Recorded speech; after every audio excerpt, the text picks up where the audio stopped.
This is the Detroit Sports Podcast Network. And now, the game. Next on Michigan Podcast. But there's going to be one team that's going to play solely as a team. No man is more important than the team. No coach is more important than the team. The team, the team, the team. Looks deep for Anthony Clark. Waits for it. Hit. Caught. They said you can't beat Ohio State. Now what? Brady gets terrific. Throws it. Get it. Touchdown. Knight again.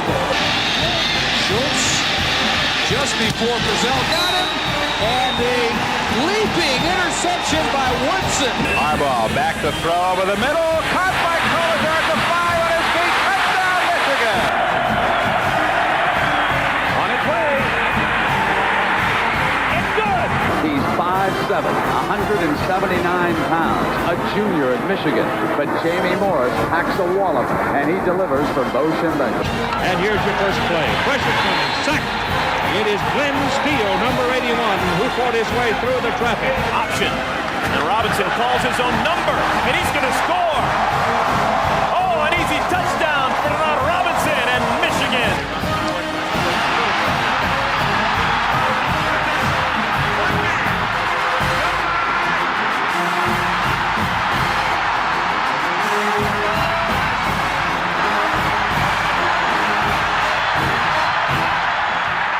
We're going to win the championship again because we're going to play as a team. And when we play as a team and the old season is over, you and I know it's going to be Michigan again. Michigan.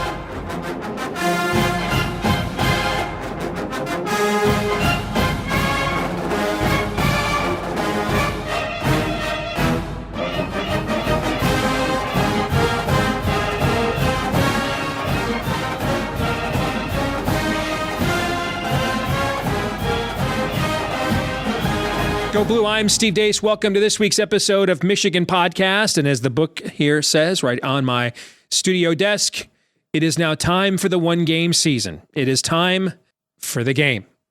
And cherish this because this is a dynamic that may never exist again the rest of our lives. What has made the Michigan-Ohio State rivalry so unique and why it has often been described as either the greatest rivalry in college football or maybe the greatest rivalry in American team sports, period.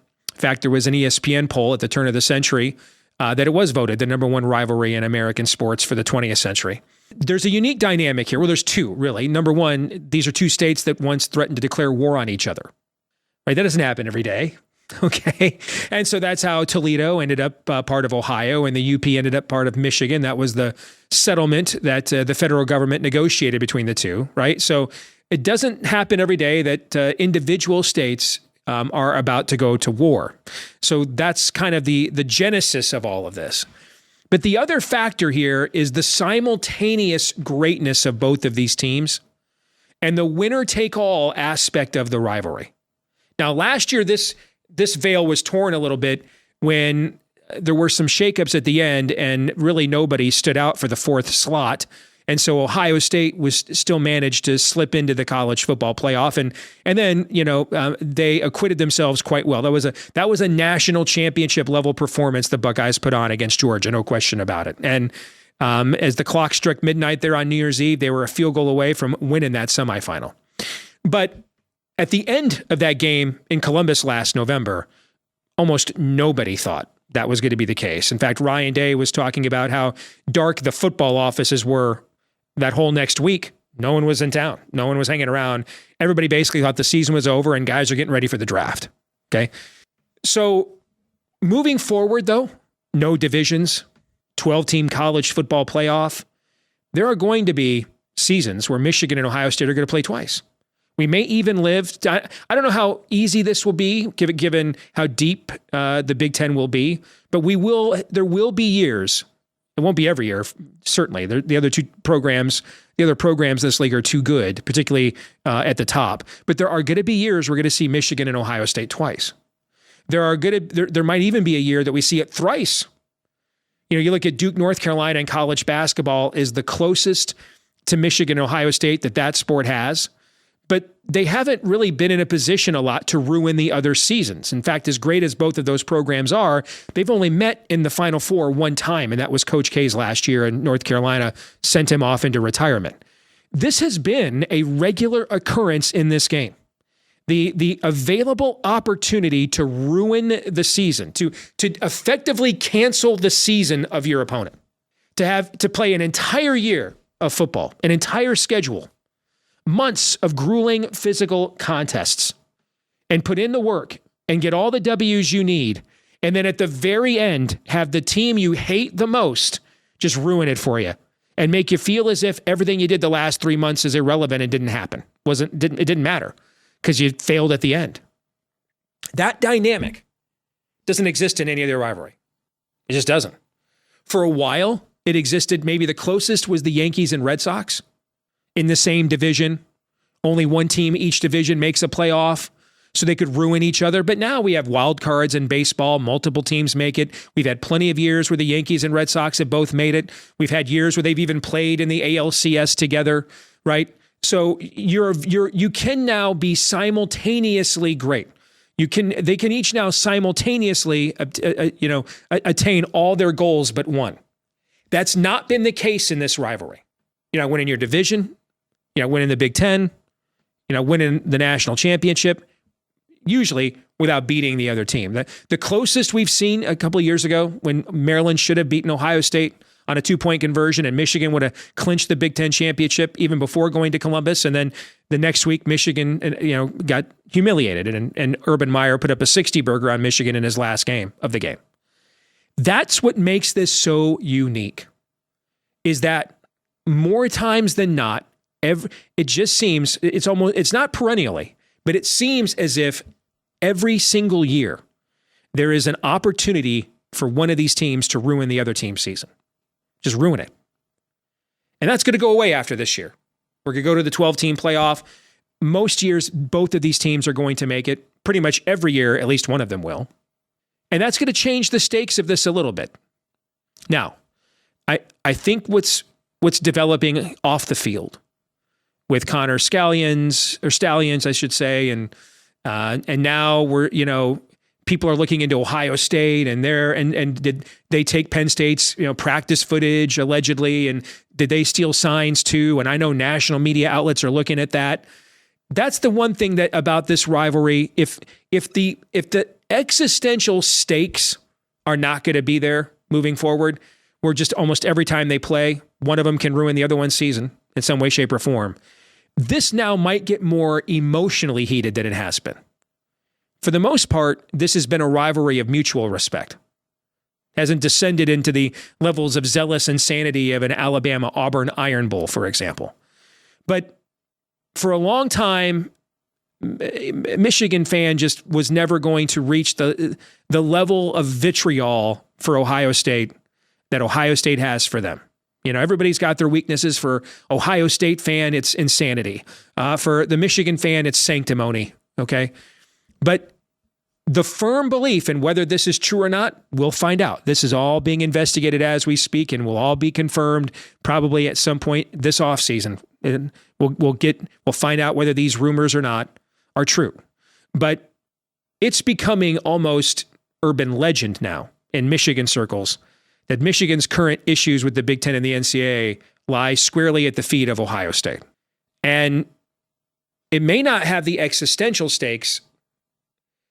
It just might be a lot more spiteful and personal, though, than it has been. And if Ohio State fan was wondering, man, we beat you all even like 20 years in a row and you still didn't hate us as much as we hate you, what's it going to take? Well, we're starting to find out. Michigan fan is starting to match you. Vitriol for vitriol, rancor for rancor. And so while they may not have the opportunity to ruin the other's season as often as they have in the era that we've all grown up in this new era, this thing might be nastier and more vicious than it ever was before. Now, what about the game itself?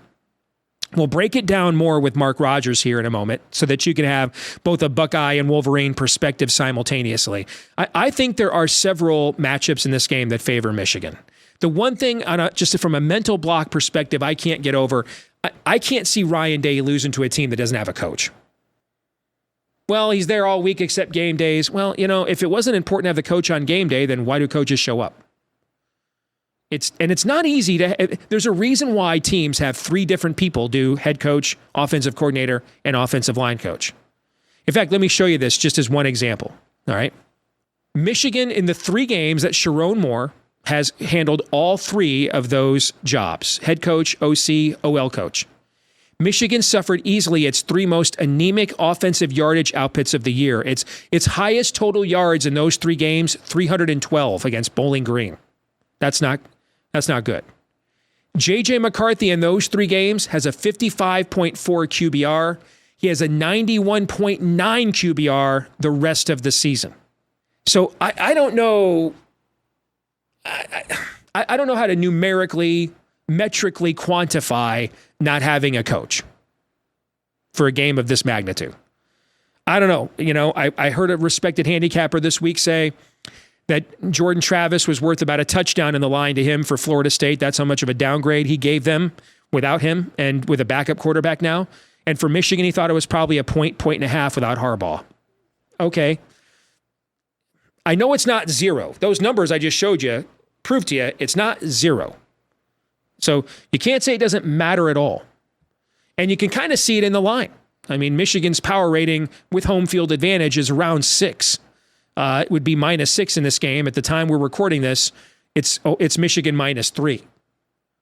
So I think a lot of that is people, and if they're betting this early, it's almost always pros, sharps, trying to figure out what is not having a head coach, particularly a Hall of Fame one. What is the factor of not having him on the sidelines? And I'm having a hard time, despite the fact there are at least 2 or 3 matchups in this game I think distinctively favor Michigan. And maybe only one matchup in this game I think distinctively favors Ohio State, and the rest of them, they're pretty even Steven, no pun intended. I just can't mentally get around, but your head coach isn't there. And that has to count for something, especially in a game of this magnitude. So we'll find out. And when we come back, we'll break it down. We'll get into more of the X's and O's and those matchups with Mark Rogers here next. Steve Deace here, and we get asked a lot, hey, how can we support what you guys are doing at Michigan Podcast? Well, now is a great time to become one of our supporters on Patreon. Patreon.com/Michigan Podcast is where you can go. Patreon.com/Michigan Podcast. And if you go there, we're going to make you a little jingle. In fact, you would have gotten these a few months ago, long before the season even started. All of my 2023 football futures bets I've made thus far. I can't recommend a selection any more than I bet this myself. And last year, if you followed my football futures bets and you bet alongside of me, you made a pretty nice ROI chunk of change by the time the season ended. So keep up to date on all things we think and do here at Michigan Podcast. Patreon.com/Michigan Podcast. But more importantly, just $5 a month. And chances are you're going to make a lot more money than that following our sports betting selections. Patreon.com/Michigan Podcast. Again, Patreon.com/Michigan Podcast. And thanks to all of you that have been supporting us already. We appreciate each and every one of you. Go Blue.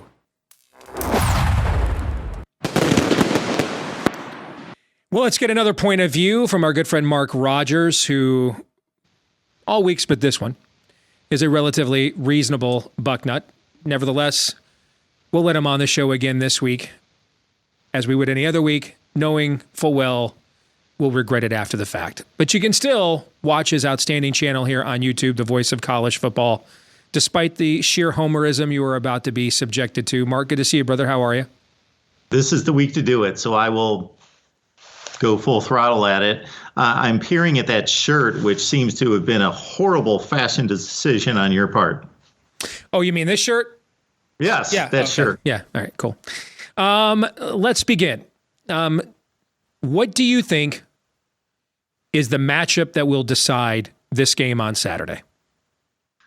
I think that Kyle McCord is the most important player on the field, and I hate to be so obvious, and I know that this Ohio State offense doesn't rely on him like C.J. Stroud was relied upon and the 2 previous Ohio State quarterbacks, but he has not shown that level of play. And he won't be that quarterback on Saturday either, unless he just plays out of his mind in the best game of his life. He will be who he is. Hopefully, that will be enough for Ohio State. But he cannot turn the ball over. He cannot put the ball in harm's way, as he has done more times than his statistics would show.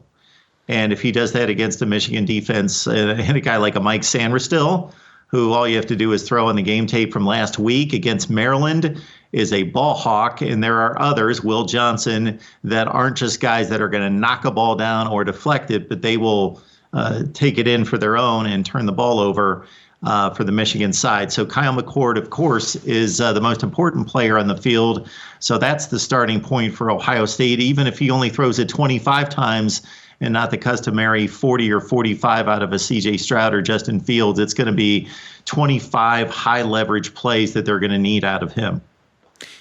I think the key matchup in this game, from my perspective, is going to come down to which team can protect its own quarterback. I think that's more important in Ohio State's case, because I don't think McCord has the escapability, obviously, that J.J. McCarthy has. But we've also seen J.J. got banged up against Penn State, and you really saw them limit the offensive game plan against Maryland last week. I don't think they ran a back to the line of scrimmage play action pass until the last offensive possession of the game. Okay, you didn't see him keep on a single zone read the entire game. He was limping much of the game. So was that a 1 week precaution? Is it one of those things where he's going to play because it's Ohio State, but he's not healthy? And we won't know until Saturday. But if you look at, Kyle McCord, this is the biggest split of any quarterback in college football. He is top 10 QBR in America from a clean pocket. He is 110th QBR in America when under pressure. No, there isn't a starting quarterback in America that has that chasm of a split. And so I think it really comes down to, we've seen Michigan have pass pro issues 2 weeks in a row. Well, really one player, Carson Barnhart, the tackle, have pass pro issues 2 weeks in a row. Against Penn State, I'll give him a pass. That environment, you're not going to hear a snap count. You're going to against Chop Robinson, might be a top 10 pick in next year's NFL draft. Okay. I mean, Carson's probably 6th, 7th round draft pick. It's not the worst thing in the world that you couldn't block a top 10 pick in the draft. I'm much more concerned about what happened against Maryland. Same exact thing when he had to move to the left side after the injury to Miles Hinton there. It was Olay. I mean, it was a jailbreak to the quarterback right off the snap, the exact same thing. I almost wonder if he's banged up and we don't know, because he's just giving up leverage on just outside speed rushes so easily. Is there a foot planting issue, a strength issue there? Is he banged up and we don't know? But that's more of a factor if JJ's mobility is limited. And then Kyle McCord has limited mobility. And so it's not just the pressure you put on him, but how.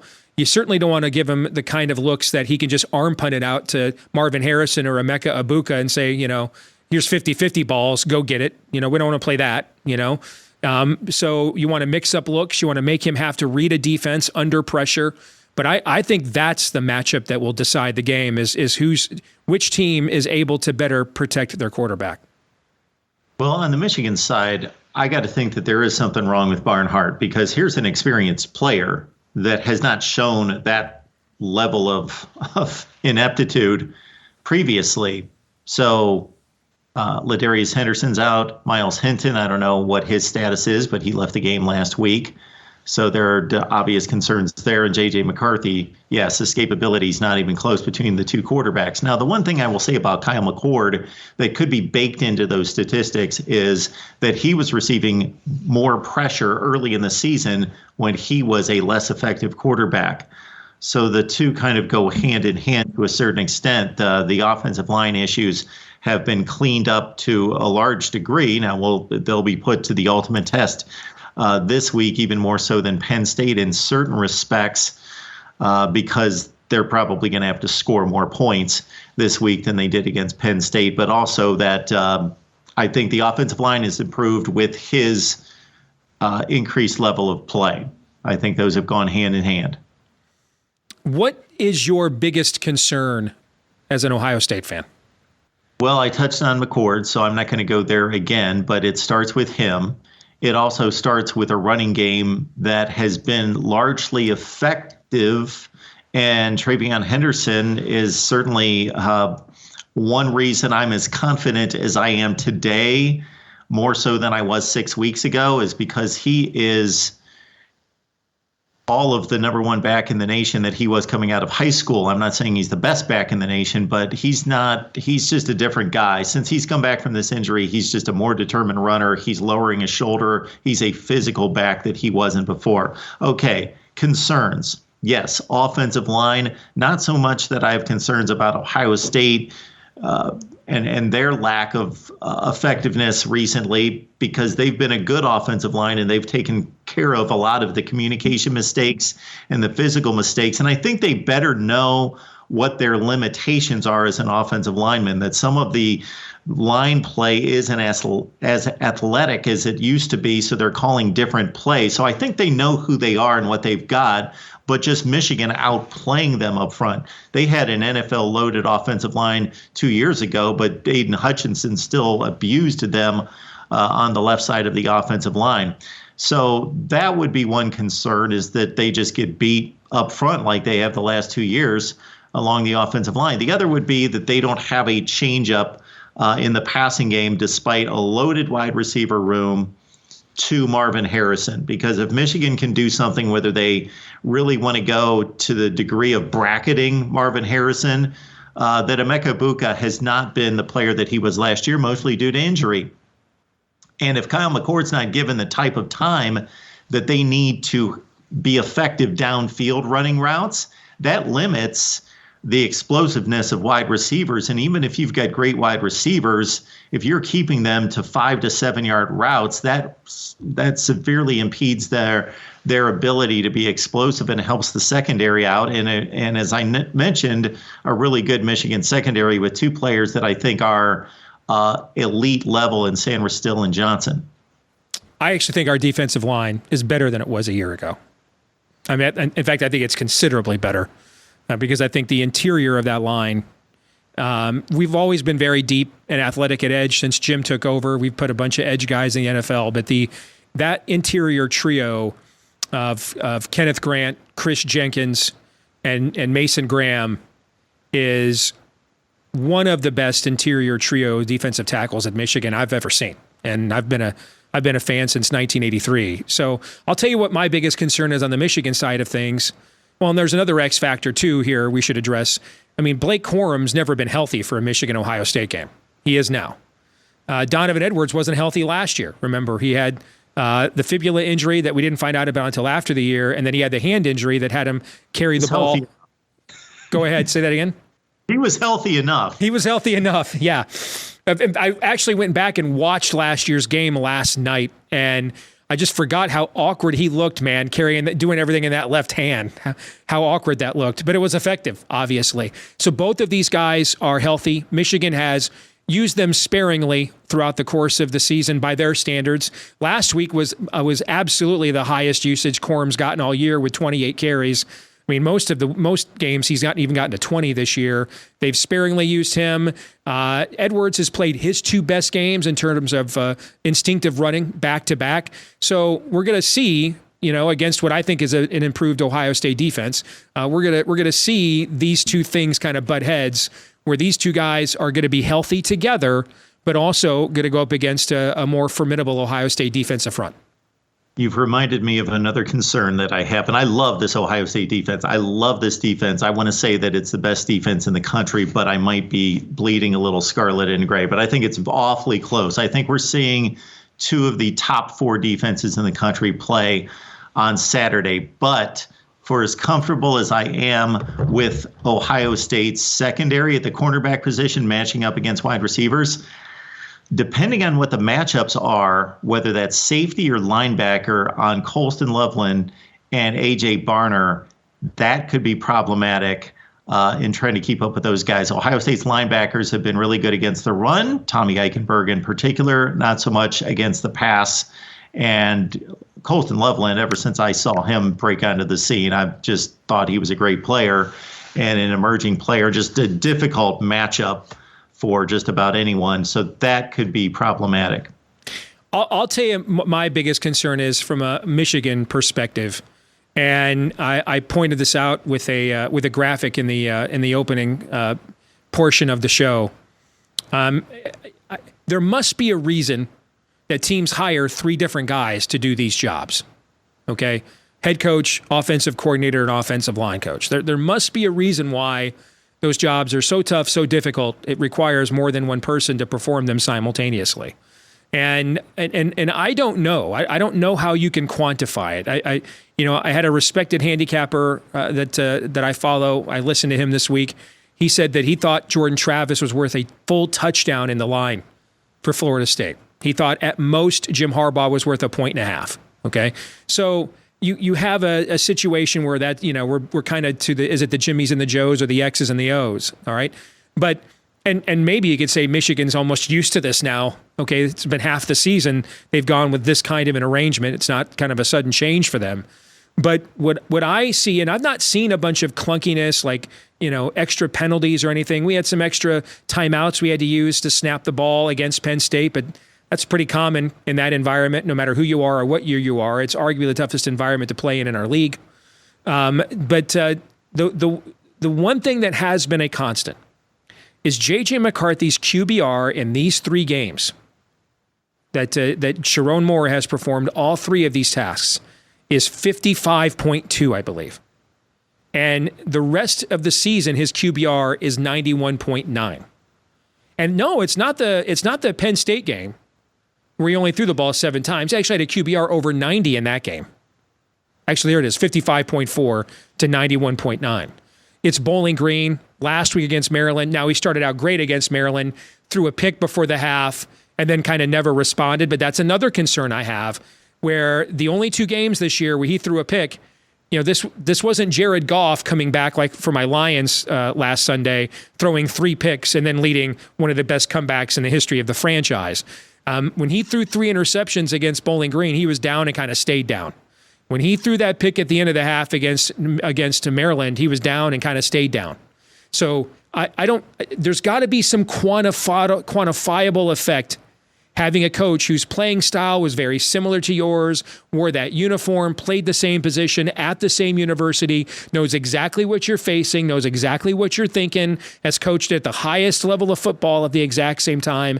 There must be something quantifiable to that. I don't know exactly what it is. I'm a data guy. I can't put a number on it. I just know the number's higher than 0. And that's my biggest concern is if that's the one thing we've not seen JJ do in game yet this year, is he's either been great, and he's been great most of the year, like all Big Ten, borderline All-American great, or not good.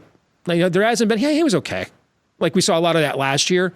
And then against Ohio State, he had his best game of his career. He's been like Heisman Trophy candidate or, you're doing the Steve Carell yikes, okay? We've not seen him get punched in the mouth early. I don't mean take a hit. I mean make a mistake and then rebound from that. That's the one thing we have yet to see him do. And he could very well be in that situation against this opponent come Saturday. Maybe it's not the Jimmies and Joes. Maybe it's the Jimmies and Moes, if you follow me there. Sharon Moore, I tried something. So for Ohio State, it's between the ears. And you're talking about between the ears for one player. I'm talking about for the entire team. And I had this question about this team going into Georgia, but they had 3 weeks to recover. And I thought that they might be demoralized against Michigan and not be able to look at Georgia and think, how in the world can we win this game?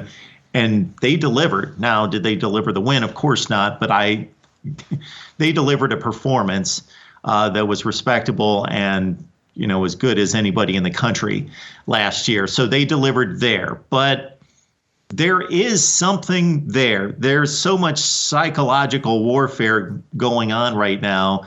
And when you and I were having this conversation 2 years ago and before, it was all about, well, Ohio State, they've been able to master this just overconfidence, just this great level of confidence bordering on arrogance, but still a worth ethic and a determination and a laser focus to marry with that to just deliver these efforts. And then Michigan was fragile, and for good reason, losing year after year. But I knew as soon as that broke that it could get ugly and it could flip rather quickly, and it did in 2021.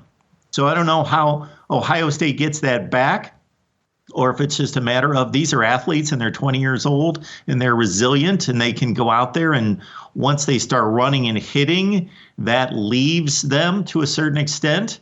And it's I don't think Ohio State's gonna wilt and melt the first series of the game.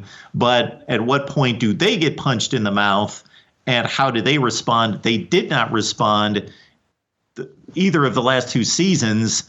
More from a physical standpoint, I think 2 years ago. More from a mental standpoint, did they not respond last year? What happens? So if you look at the history of your school, I think there's only been one coach ever at Ohio State that was permitted to lose 3 in a row to Michigan and didn't lose his job. That was John Cooper. You could correct me on the history on that, but if that's not right, it might be one other coach that was permitted to do that. And it's just not something that is traditionally permitted there in Columbus. If Ohio State loses, this would be 3 in a row for Ryan Day, who has beaten everybody else, basically, and not just beaten them, but humiliated them. But then you would lose to a team without a coach, basically. You'd lose to an offensive coordinator who's, 34, 35 years old. What's the mood in Columbus if that happens?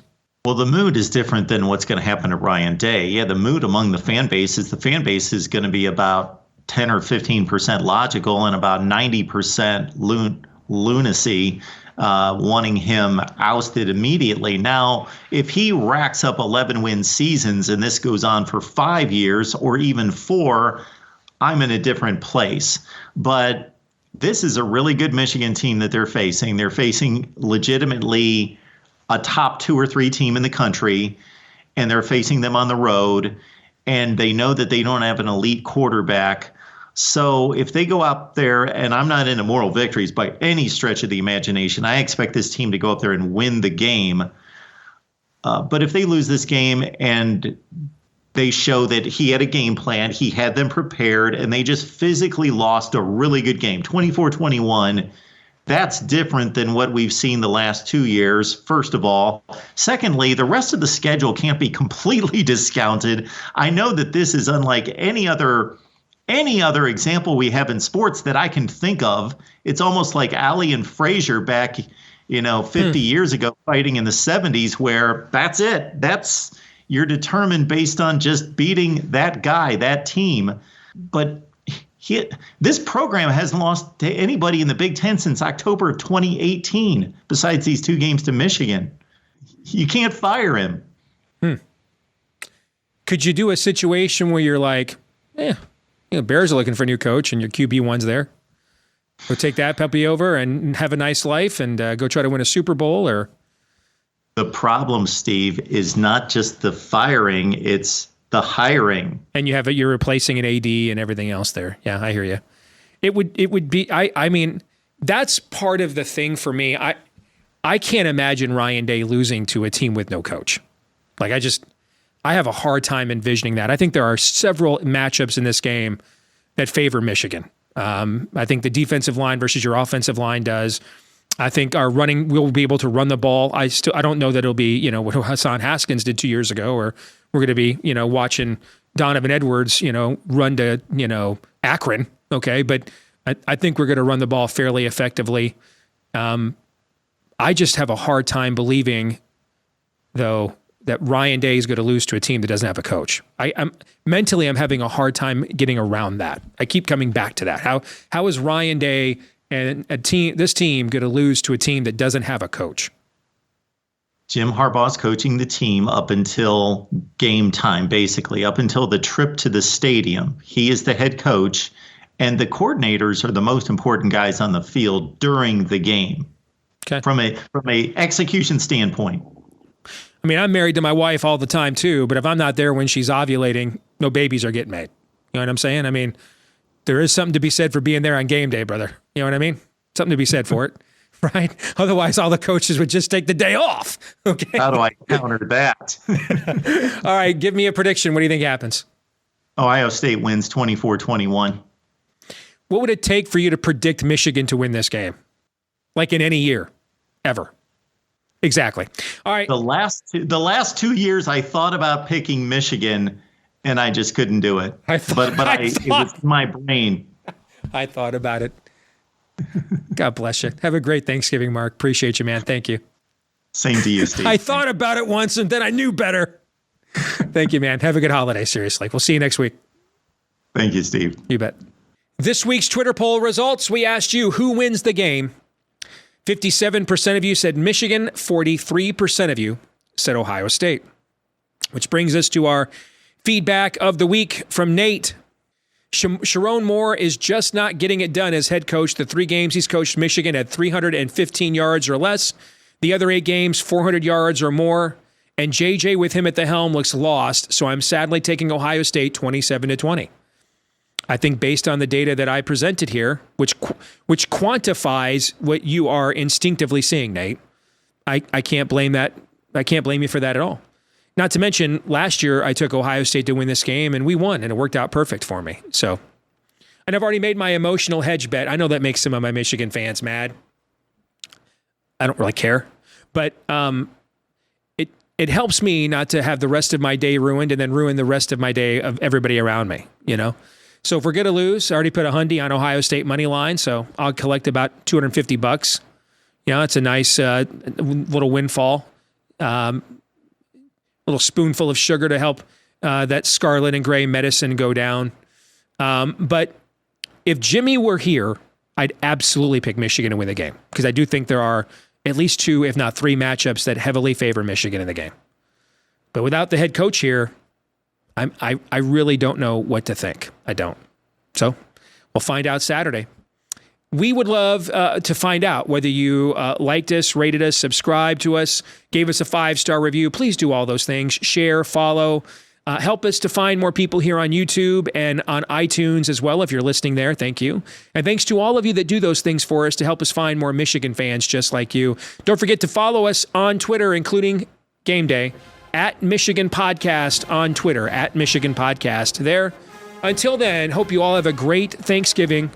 May the good guys win the game again. I'm Steve Deace. Go Blue.